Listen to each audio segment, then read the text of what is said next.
नमस्कार। औद्योगिक प्रशिक्षण संस्थानों में संचालित समस्त व्यवसायों के लिए अनिवार्य विषय एम्प्लॉयबिलिटी स्किल की पाठ्यचर्या के प्रसंग व्यवहारिक कौशल भाग 1 यानी बिहेवियरल स्किल पार्ट 1 पर मैं आपको आज प्रशिक्षण प्रदान करूंगा। तो आइए प्रारंभ करते हैं। बिहेवियरल स्किल, जैसा कि शब्द से ही पता चल रहा है, व्यवहारिक कौशल में हम व्यवहार की बात करेंगे, लोगों के व्यवहार की बात करेंगे, जिसकी वजह से किसी भी संगठन, किसी भी समुदाय में संबंध स्थापित करने में और उस संगठन के संचालन में एक बड़ा योगदान व्यवहार का रहता है। व्यवहारिक कौशल के अंदर आज हम बात करेंगे व्यक्तित्व की, उम्मीद की स्थापना की, एक्सपेक्टेशन सेटिंग जो होती है कि आदमी की उम्मीदें क्या होती हैं, किस तरीके की होती हैं, उन पर बात करेंगे। व्यक्तिगत शक्ति विश्लेषण पर बात करेंगे। हम बात करेंगे आत्म जागरूकता पर। ये आज के उद्देश्य हैं, इन उद्देश्यों पर हम चर्चा करेंगे। व्यवहारिक कौशल क्या है, देख लें। व्यवहारिक कौशल उन स्थितियों की विशेषताओं के संबंध में व्यक्ति की चिंतनशील क्षमता को संदर्भित करता है। चिंतनशील क्षमता यानी इंटरनल, जो अंदर से आदमी चिंतन करता है, जो आदमी सोचता है, उसके विषय में व्यवहार कौशल में बात करेंगे हम। यह क्षमता संगठनात्मक हो सकती है। ये जो क्षमता है, इसको 3 कैटेगरी में बांटा गया है यहाँ पे। इन क्षमताओं को संगठनात्मक तरीके से देख सकते हैं जब व्यक्ति अपने काम की गुणवत्ता, यानी जब कोई व्यक्ति काम करता है और किसी काम के संबंध में, उसकी गुणवत्ता के संबंध में, उसकी क्वालिटी के संबंध में बात करता है, तो वो पहले अपनी संगठनात्मक क्षमता की बात करता है, संगठनात्मक क्षमता के विषय में बात करता है।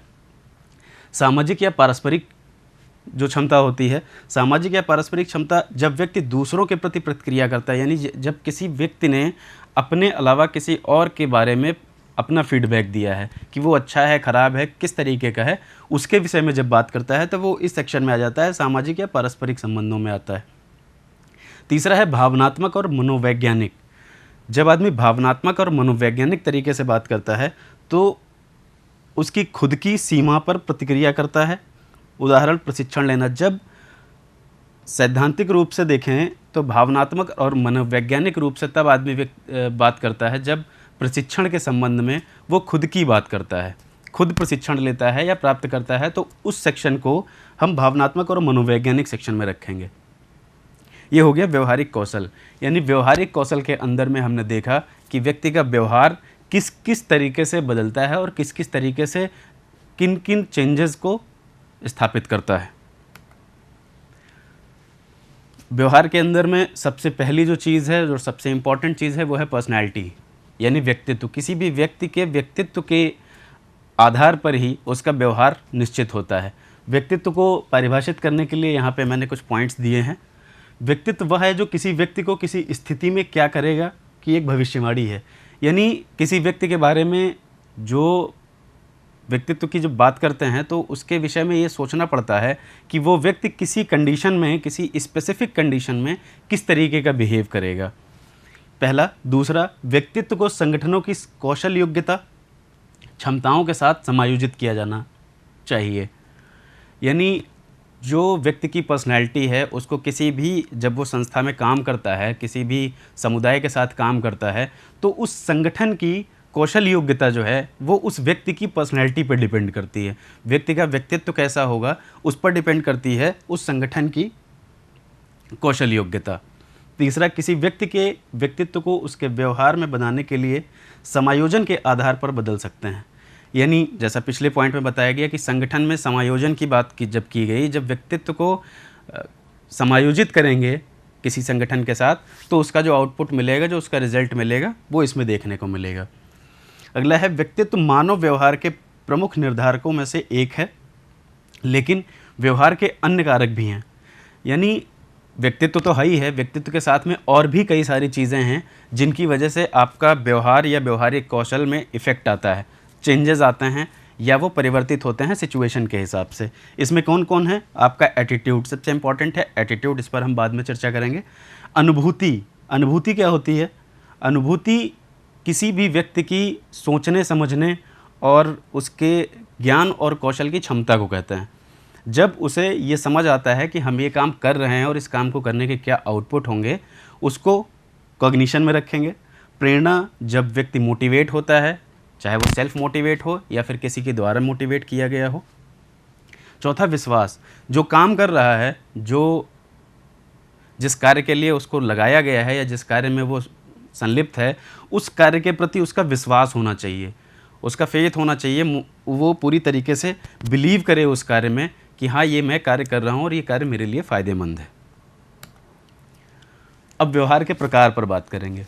व्यवहार को मुख्यतः 3 प्रकार से यहाँ पे डिवाइड किया गया है, जिसमें से पहला है मुखर व्यवहार।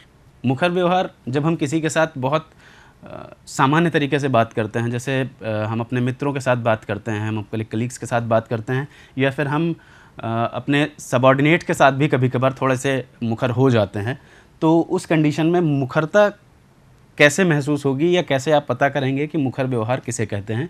तो उसके लिए कॉन्फिडेंस, मुखर व्यवहार में कॉन्फिडेंस एक महत्वपूर्ण रोल निभाता है।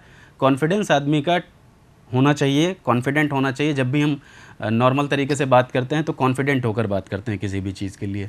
इसमें आई का पर्याप्त उपयोग करेंगे। मतलब मैं जो शब्द है, यानी अपने पर फोकस करके जब चीज़ों को आप करेंगे तो वो मुखर व्यवहार में होगा। आपको सफिशिएंट यूज़ करना है, बहुत ज़्यादा नहीं मैं ही हूँ सब कुछ, या फिर बहुत नहीं मैं कुछ भी नहीं हूँ, इस तरीके का नहीं, एक सामान्य तरीके का मैं आपके अंदर यूज़ होना चाहिए। आई कांटेक्ट आप बना के रखेंगे। जब आप किसी के साथ असर्टिव लैंग्वेज में असर्टिव बिहेवियर करते हैं, असर्टिव बिहेव करते हैं, तो आप उनके साथ आई कांटेक्ट करते हैं, जिससे आपकी बात उन्हें अच्छे से समझ में आए और उन्हें लगे कि हाँ, आप उनकी बातों में इंटरेस्ट ले रहे हैं। अगला है अग्रिम या सीधे बात करना, अपफ्रंट एंड स्ट्रेट टॉक। यानी किसी तरीके का छुपाने का या किसी तरीके की कोई पॉलिटिक्स करने का उसमें मौका मत छोड़िए, मौका नहीं छोड़ा जाता है, उसे मुखर व्यवहार में ही रखा जाता है। वो मुखर व्यवहार सीधे तौर पर किया जाता है। कोई भी बात आपको करनी है तो आप डायरेक्ट करिए, उसमें किसी तरीके का कोई हस्तक्षेप ना करें कि आप उस चीज़ को छुपाएं और बाद में उसे एक्सप्लेन करें, ऐसा कुछ ना हो। सीधे आप बात करें, खुल के बात करें, इसे आप मुखर व्यवहार कहेंगे। स्वर दृढ़ और इसलिए स्पष्ट है। यानी जब भी हम मुखर व्यवहार करते हैं, जब भी कोई व्यक्ति मुखर व्यवहार करता है तो उसके शब्द बहुत स्पष्ट होते हैं, बहुत क्लियर लैंग्वेज में बात करता है और बहुत स्थिरता से बात करता है, दृढ़ होकर बात करता है। अगला है पोस्चर इज स्ट्रेट, यानी सीधे तौर पर बात करता है, किसी तरीके का झुकाव नहीं होता है। मुखर व्यवहार में आप सीधे तौर पर बात करेंगे या कोई भी व्यक्ति सीधे तौर पर स्पष्ट तरीके से आंखें मिलाकर यदि बात करता है तो वो इस व्यवहार के भीतर आएगा। एक समाधान प्राप्त करने के लिए व्यवहार करना, यानी जब भी हम किसी से इस तरीके का व्यवहार करते हैं, बात करते हैं, तो उसका आशय होता है कि हम उससे किसी न किसी तरीके का समाधान निकालें। कोई मुद्दा चर्चा करते हैं, कभी कभार आप देखते होंगे कि हम बात करते हैं और बहुत ज़्यादा मुखर हो जाते हैं, अपनी सारी चीज़ें बता देते हैं, तो रिस्पॉन्स हमें मिलना चाहिए, हमें लगना चाहिए कि हमने जिसके साथ बात करी है उससे कुछ बेहतर आउटपुट मिला है, कुछ हमें समाधान मिला है उस चीज़ का। महसूस किए बिना स्वतंत्र रूप से और खुले तौर पर संवाद करना, फ्रीली और ओपनली बात करना, इसका एक महत्वपूर्ण गुण है। आप फ्री होकर बात करें, जैसे पहले बताया, खुलकर बात करें, किसी तरीके का कोई हेजिटेशन नहीं होना चाहिए, कोई समस्या नहीं होनी चाहिए आपको। आप खुल के बात करेंगे तो आपको उसका एक बेहतर परिणाम मिलेगा। हाँ, लेकिन उसमें किसी तरीके की भावनाएं आपकी ना इन्वॉल्व हों, आप उसे फील ना करें कि नहीं आपका कष्ट में फील कर रहा हूँ, इस तरीके का ऐसी कोई चीज़ नहीं होनी चाहिए। इसे आप मुखर व्यवहार कहेंगे। मुखर व्यवहार सामान्यतया दोस्तों के साथ, जैसे हमने बताया, किया जाता है। अगला है आक्रामक व्यवहार। ये कभी कभार व्यक्ति नाराज़ हो जाता है, गुस्सा हो जाता है, तो उसका बिहेव चेंज हो जाता है। तो जो चेंज है बिहेव का, यही दूसरा रूप है।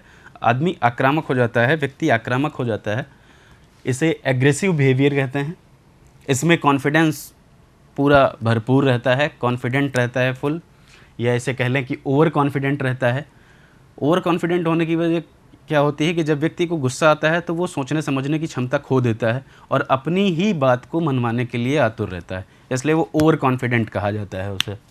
इसमें उसे लगता है कि नहीं, मैं ही सब कुछ सही कर रहा हूँ या मैं ही जो कह रहा हूँ वही सही है, तो इस पर मैं पर बहुत ज़्यादा फोकस करता है कि वही वो है और इसके अलावा कुछ नहीं है।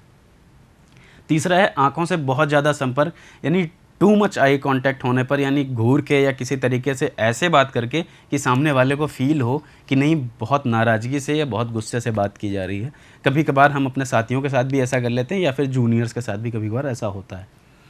लोगों की व्यक्तिगत रूप से आलोचना, जब आदमी गुस्से में होता है तो जिस व्यक्ति पर गुस्सा होता है तो उसकी व्यक्तिगत जो कमियां होती हैं उनको गिनाना शुरू करता है, उनकी आलोचना करना शुरू करता है। तो ये भी एक इम्पॉर्टेंट कैरेक्टर है इसका कि व्यक्तिगत रूप से आलोचना करना, कि मुद्दा कहीं और का है लेकिन आप उसकी व्यक्तिगत आलोचना करना शुरू कर देते हैं, तो वो भी आक्रामक व्यवहार का एक पार्ट है। व्यंग्य का उपयोग करना, कभी कभार जब गुस्से में आदमी होता है तो मजाक भी उड़ाता है। उसका जो दूसरा पहलू है कि उसे मजाक उड़ाने के पॉइंट ऑफ व्यू से, इंसल्ट करने के पॉइंट ऑफ व्यू से वो उस पर गुस्सा जताता है, आक्रामक हो जाता है। आवाज़ बहुत तेज़ या असभ्य हो जाना, सामान्य सी बात है, जब किसी को गुस्सा आता है तो उसकी आवाज़ एक नॉर्मल पिच से बढ़ के हाई पिच पर चली जाती है और वो आवाज़ बहुत तेज़ हो जाती है।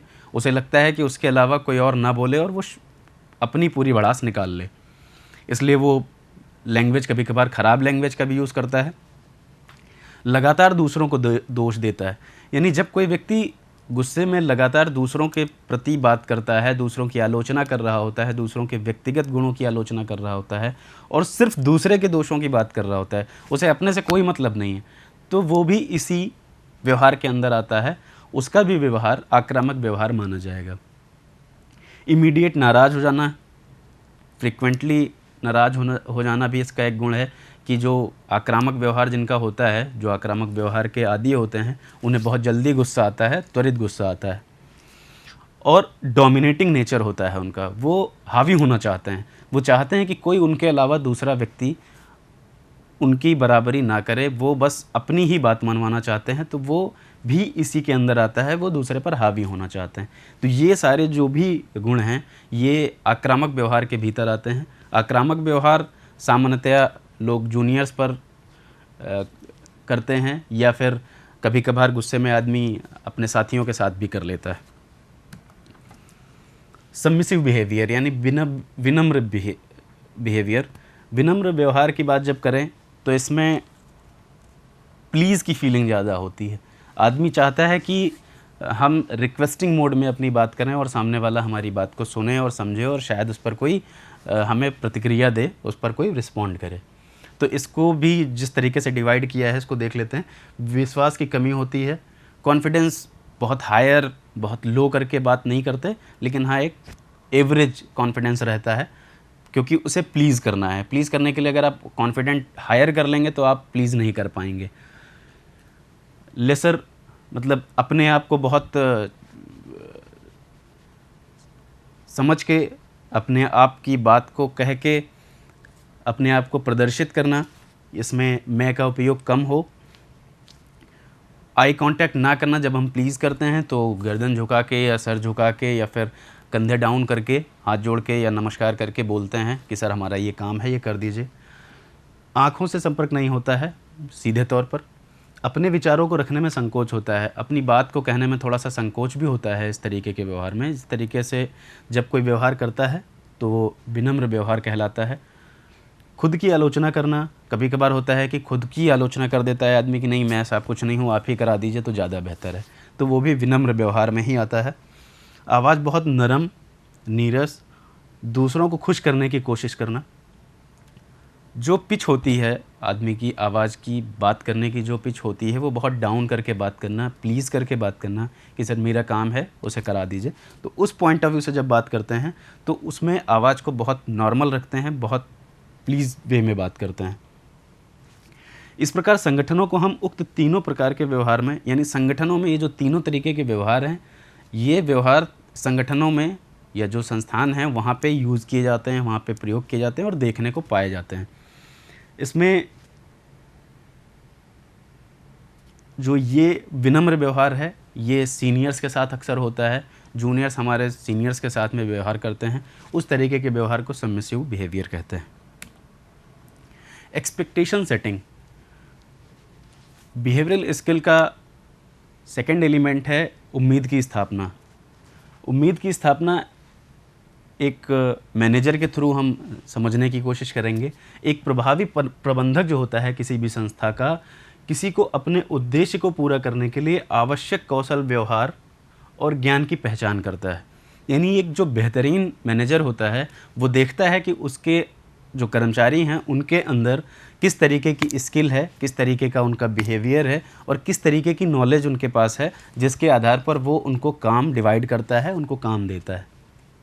अपेक्षाएं तय करने के लिए कुछ मानक हैं जो यहाँ पे लिखे हुए हैं। सबसे पहले हर स्तर के लोगों के लिए उद्देश्य निर्धारित करना, यानी किसी भी व्यक्ति को उसके स्तर का जब कोई काम मिलता है तो वो काम करने में उसका मन लगता है और उस काम में एक बेहतर आउटपुट दे पाता है। तो इसलिए सबसे पहले उसके उद्देश्य निश्चित करना कि किस स्तर का व्यक्ति है, उसके लिए उसके स्तर के उद्देश्यों को तय करना। मतलब एक व्यक्ति के रूप में समग्र रूप से संगठन के से उद्देश्य, यानी जब एक व्यक्ति को उसके उद्देश्य के हिसाब से उसका काम दिया जाएगा या उसकी जो लेवल है उसके हिसाब से उसको उद्देश्य दिए जाएंगे तो वो पूरे संगठन के उद्देश्यों के लिए एक समग्र रूप से बेहतरीन तरीके से काम कर पाएगा। एक बार जब यह हो जाता है, जब ये पूरी कंडीशंस फुलफ़िल हो जाती हैं, पहली और दूसरी, कि आदमी को उसके स्तर का काम भी दे दिया और वो काम पूरे संगठन के लिए रिस्पॉन्सिबिलिटी भी ले रहा है, तो उनके ज्ञान, कौशल और रवैये की पहचान करना। जब वो उस काम को करते हैं, जब वो संगठन में काम करते हैं तो उनका रवैया, उनकी स्किलिंग को ध्यान देना, उनकी पहचान करना, ये भी प्रबंधक का कार्य है, जिसके माध्यम से वो उम्मीदों की स्थापना करता है जो एक कर्मचारी के उद्देश्यों को पूरा करने में मदद करने के लिए आवश्यक है। एक कर्मचारी की जो भी उद्देश्य उस संगठन में है उनको पूरा करने के लिए बेसिकली ये इम्पॉर्टेंट है। इस तरह उनकी भूमिका को परिभाषित करने से यह बताना आसान हो जाता है कि किसी को विकास की आवश्यकता कहाँ है।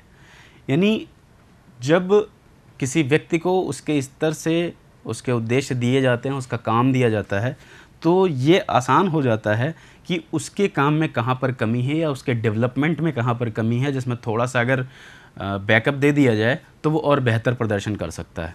ये किसी भी संगठन के बेहतरीन संचालन के लिए सबसे इम्पॉर्टेंट चीज़ है कि उम्मीदों की स्थापना बेहतर तरीके से हो। दूसरा, कुछ चीज़ें स्पष्ट होनी चाहिए। उनकी बात करें तो प्रबंधकों की भूमिकाओं और अपेक्षाओं को स्पष्ट रूप से स्थापित करना, यानी जो भी भूमिकाएं हैं, जो भी अपेक्षाएं हैं, उन अपेक्षाओं को, उन भूमिकाओं को स्पष्ट तौर पर स्थापित करना, ये इम्पॉर्टेंट है। संचार करने से कम्युनिकेशन सबसे इम्पॉर्टेंट चीज़ है बिहेवियर के पार्ट में। जब भी संचार करते हैं, जब भी किसी से कम्युनिकेट करते हैं, तो उस कम्युनिकेशन में एक ऐसा गुण होना चाहिए जिसकी वजह से पूरे संगठन को एक बल मिले। संगठन अधिक सुसंगत प्रबंधन मॉडल को बढ़ावा दे रहा है। जब एक बेहतरीन संचार करते हैं, जब एक बेहतर संचार करते हैं, तो हम देखते हैं कि पूरा संगठन सुसंगत प्रबंधन मॉडल को फॉलो कर रहा है, उसको पूरा कर रहा है। यदि प्रबंधक वांछित ज्ञान और व्यवहार प्रदर्शित कर रहे हैं तो वह ज्ञान और व्यवहार पूरी टीमों में फैल जाएगा। यानी जो भी ज्ञान और व्यवहार प्रबंधक का रहता है, जो मैनेजर का व्यवहार रहता है, वो धीरे धीरे पूरी टीम के अंदर फैल जाता है, या जितनी भी टीमें उसके अंडर होती हैं उन सारी टीम्स में वो डिस्ट्रीब्यूट हो जाता है, फैल जाता है। अगला है योग्यता और व्यवहार। उम्मीद की स्थापना के लिए योग्यता और व्यवहार का क्या रोल है। जब आप अलग अलग भूमिकाओं के लिए नौकरी का विवरण लिखते हैं तो वह इस बात पर विचार करने में मददगार होता है कि कर्मचारी में किस तरह के व्यवहार की तलाश कर रहे हैं। जब किसी तरीके का कोई नोटिफिकेशन या किसी तरीके की कोई विज्ञप्ति जारी होती है या प्रबंधक जारी करता है या संस्थान जारी करता है, तो उसमें वो गुण लिखता है कि इन इन चीज़ों की हमें ज़रूरत है, और उसके बाद उसके शैक्षिक और आवश्यक कौशल ज्ञान को परखने के लिए भी उसमें कुछ लाइंस लिखता है कि ये चीज़ें हमें चाहिए, जिससे उसकी जो रिक्वायरमेंट है वो पूरी तरीके से फुलफ़िल की जा सके। इस वजह से योग्यता और व्यवहार दोनों बहुत इम्पॉर्टेंट है उम्मीद की स्थापना के लिए। ये है पर्सनल स्ट्रेंथ एनालिसिस, व्यक्तिगत शक्ति विश्लेषण। इसको भी बिहेवियरल स्किल का एक पार्ट बनाया गया है, तीसरा पार्ट है ये। इसमें सीधे तौर पर देखें तो SWOT विश्लेषण के माध्यम से समझा जा सकता है कि व्यक्तिगत शक्ति विश्लेषण होता क्या है। आदमी की ये खूबी है, व्यक्ति की ये खूबी है कि वो दूसरों के विषय में बहुत जल्दी प्रतिक्रिया दे देता है, उनके विषय में कमेंट कर देता है, लेकिन अपने स्वयं के विषय में, उसकी अच्छाइयों और बुराइयों के विषय में उसे समझने में थोड़ा समय लगता है। उन अच्छाई बुराइयों को समझने के लिए हम SWOT विश्लेषण का यहाँ पर अध्ययन करेंगे। SWOT में पहले S का मतलब है स्ट्रेंथ, W का मतलब है वीकनेस, O का मतलब है अपॉर्चुनिटीज़ और थ्रेट्स का मतलब है, T का मतलब है थ्रेट्स। ये 4 चीज़ें हैं। इनके विश्लेषण करने से हमें पता लगता है कि हमारे अंदर कौन सी क्वालिटीज़ हैं या हमारे अंदर कौन सी कमियां हैं। उनको बेहतर तरीके से समझने के लिए हम इसको रणनीतिक योजना के माध्यम से समझेंगे। रणनीतिक योजना अगले पार्ट में मैं दिखाऊंगा। SWOT विश्लेषण आंतरिक और बाहरी कारकों, साथ ही वर्तमान और भविष्य की क्षमता के आकलन पर भी निर्भर करता है। हम आज क्या हैं, कल क्या होंगे, इस पर अगर हमें विचार करना है, या हम में क्या कमियां हैं, क्या अच्छाइयां हैं, उन पर हमें विचार करना है, तो हम SWOT विश्लेषण को बेहतर तरीके से समझेंगे। जो इसका स्ट्रेटेजिक एनालिसिस है उसमें 2 पार्ट हैं, एक इंटरनल एक एक्सटर्नल। इंटरनल पार्ट में स्ट्रेंथ्स हैं, वीकनेसेस हैं, एक्सटर्नल पार्ट में अपॉर्चुनिटीज़ हैं, थ्रेट्स हैं। यानी जब हम अपनी ताकत की बात करते हैं तो इस तरीके की जो स्ट्रेंथ और वीकनेस, अपॉर्चुनिटी और थ्रेट्स हैं, इनके संबंध में हम अपने कुछ क्वेश्चंस बना लेते हैं कि किस तरीके के कौशल हमारे अंदर कौन से गुण हैं, वो हम स्ट्रेंथ में देखेंगे। उन्हें हमें बढ़ाना है, उन्हें हमें बिल्ड करना है, उन्हें हमें इन्हेंस करना है, उसके संबंध में हम स्ट्रेंथ में देखेंगे। वीकनेसेस के लिए हमें एक लिस्ट बनानी है कि हमारे अंदर कौन कौन से अवगुण हैं, कौन कौन सी कमियां हैं। उसके संबंध में जब बात करेंगे तो उनको रिजॉल्व करने में या उनको रिड्यूस करने के लिए हमें कौन कौन से कदम उठाने हैं, उसके विषय में बात करेंगे। तीसरा, अपॉर्चुनिटीज़ में कौन कौन से अवसर हमारे लिए या हमारी परिस्थितियों के हिसाब से बेहतर हैं, उन अवसरों पर हम एक चेकलिस्ट बनाएंगे कि हमें किन किन तरीके के अवसरों में अपने आप को पहुंचाना है या हम किन किन अवसरों का लाभ उठा सकते हैं। चौथा है थ्रेट्स। थ्रेट्स में देखना है कि कौन सारे डर हैं जो हमारे और हमारी सफलता के बीच में बाधक हैं, या हम किसी तरीके की बात को कहने के लिए जब अपना विचार करते हैं तो किस तरीके के खतरे हमें फेस करने पड़ेंगे, उनकी एक लिस्टिंग करनी चाहिए। उसके हिसाब से हमें अपने व्यवहार को तब्दील करना चाहिए, चेंज करना चाहिए। तो ये है SWOT एनालिसिस। अगला है टॉपिक आत्म जागरूकता। आत्म जागरूकता बहुत इम्पॉर्टेंट, बहुत अच्छा टॉपिक है। सेल्फ अवेयरनेस के विषय में जब हम जानते हैं तो ये एक सोच कौशल है, ये एक सोचने का स्किल है। ये ऐसा नहीं है कि आपने रातों रात आपके अंदर कोई मेडिसिन इंसर्ट की गई या मेडिसिन आपने कोई खाई या कोई इंजेक्शन आपको लगाया गया और आपका आत्मविश्वास बढ़ गया। ऐसा नहीं है, ये एक धीरे धीरे बढ़ने वाली प्रक्रिया है। आत्मविश्वास बढ़ाने के लिए आपको सोचना बेहतर पड़ेगा और अपने विषय में बेहतर सोचना पड़ेगा। ये इसीलिए इसको लिखा गया है कि ये सोच कौशल है जो व्यक्ति के अपने प्रदर्शन और व्यवहार को सही तरीके से आंकने और इसके साथ में विभिन्न सामाजिक परिस्थितियों के लिए उचित प्रतिक्रिया देने में की क्षमता पर केंद्रित है। यानी सामाजिक परिस्थितियों के हिसाब से जब हम किसी पर कमेंट करते हैं या कोई रिस्पॉन्स देते हैं तो वो इसी आत्म जागरूकता के अधीन आता है। यानी हम जितने जागरूक होंगे, हम जितने सेल्फ अवेयर होंगे, हम उतना ही बेहतर तरीके से सोसाइटी को भी रिस्पॉन्ड कर सकेंगे। आत्म जागरूकता किसी व्यक्ति को अपनी भावनाओं के साथ साथ दूसरों के व्यवहार और भावनाओं को समझने में मदद करता है। यानी अपनी जो फीलिंग्स हैं वो तो हम एक्सप्रेस कर सकते हैं, लेकिन जब हम जागरूक होते हैं, जब हम आत्म जागरूक होते हैं, हमारे अंदर अवेयरनेस होती है कि लोगों के प्रति हमारा क्या आउटपुट जाएगा, हमारी क्या सोच लोगों के विचार में बनेगी, उसके विषय में जब हम देखेंगे तो हम दूसरों के व्यवहार को, दूसरों की भावनाओं को भी समझ लेंगे।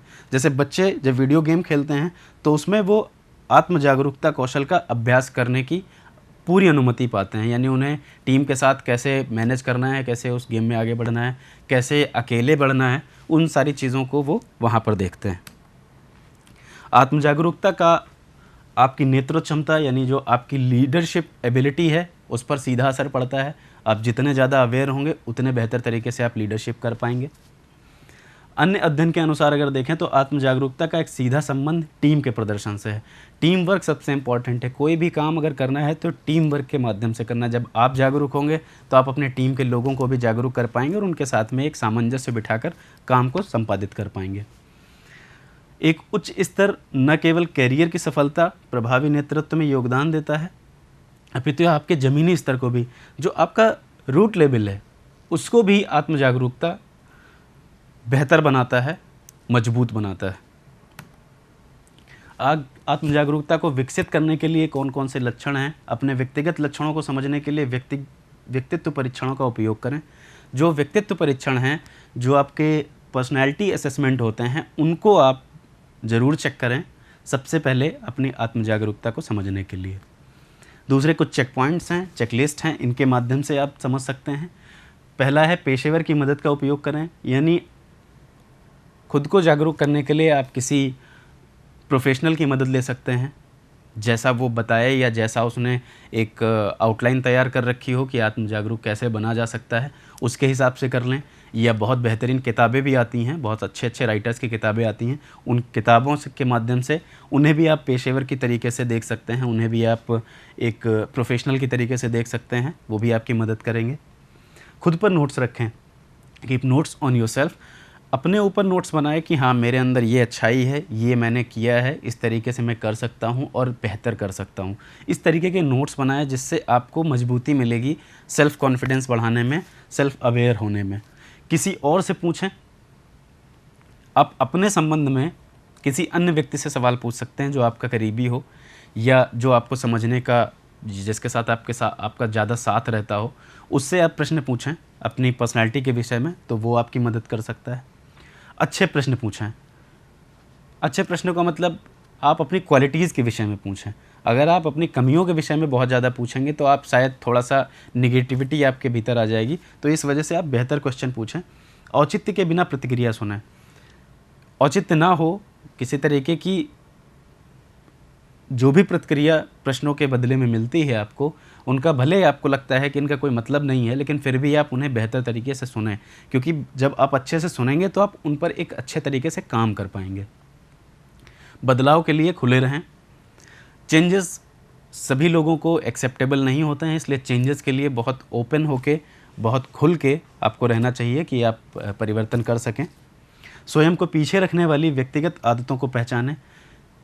कई बार होता है कि आप आगे जाकर काम कर सकते हैं, लेकिन आपके अंतर्मन से आवाज़ आती नहीं, यार मैं नहीं कर पाऊँगा, मेरे अंदर ये दिक्कत है, मेरे अंदर ये कमियां हैं। तो जो पीछे खींचने वाली आपके साथ में चीज़ें हैं, या आपके साथ में कुछ लोग हैं जो आपको बार बार क्रिटिसाइज़ करते हैं कि नहीं आप नहीं कर सकते हो, आपकी समस्या है, तो उनको किनारे करें, उनसे दूरी बना के रखें। अपने अंतर्ज्ञान को, जो आपका नॉलेज है, जो आपका इंट्यूशन है, जो आपके अंदर की चीज़ें हैं, अंतर्ज्ञान जो निकल रहा है आपका, जो आप समझते हैं कि ये मेरे अंदर है, उस चीज़ को एक्सेप्ट करें कि हाँ ये मेरा नॉलेज है या मेरे अंदर ये क्षमता है। तो उस चीज़ को एक्सेप्ट करेंगे तो आप बेहतर तरीके से कॉन्फिडेंट होंगे। दूसरों से अवगत रहें। कई बार होता है कि आपकी अच्छाइयों और बुराइयों के विषय में जब लोग जान जाते हैं तो उनका कहीं ना कहीं फ़ायदा उठा सकते हैं, तो इस वजह से आपको अवगत रहना है कि दूसरों से इस तरीके की जो दिक्कतें होने की उम्मीद है उनसे आप सचेत रहें, अवगत रहें। आज के प्रशिक्षण में हमने देखा व्यवहारिक कौशल क्या होता है, व्यवहार क्या होता है और व्यवहार के प्रकार क्या होते हैं। उम्मीद की स्थापना और उसका अर्थ, उस पर हमने बात की। व्यक्तिगत शक्ति विश्लेषण कैसे किया जा सकता है, उस पर हमने बात की। आत्म जागरूकता क्या है, इसे डेवलप करने के कौन कौन से तरीके हैं, उनका हमने अध्ययन किया। आज के क्लास के लिए जो मैंने कंटेंट यूज़ किए हैं, मैक्सिमम मैंने नेट से और ख़ुद की अपनी सोच के हिसाब से मैंने काम किया है इस पर, लेकिन इसमें निम्मी लर्निंग ऑनलाइन बुक का भी बड़ा योगदान रहा। एम्प्लॉयबिलिटी स्किल माया शुक्ला जी की जो अरिहंत प्रकाशन की बुक है, उसका बड़ा योगदान रहा। धन्यवाद।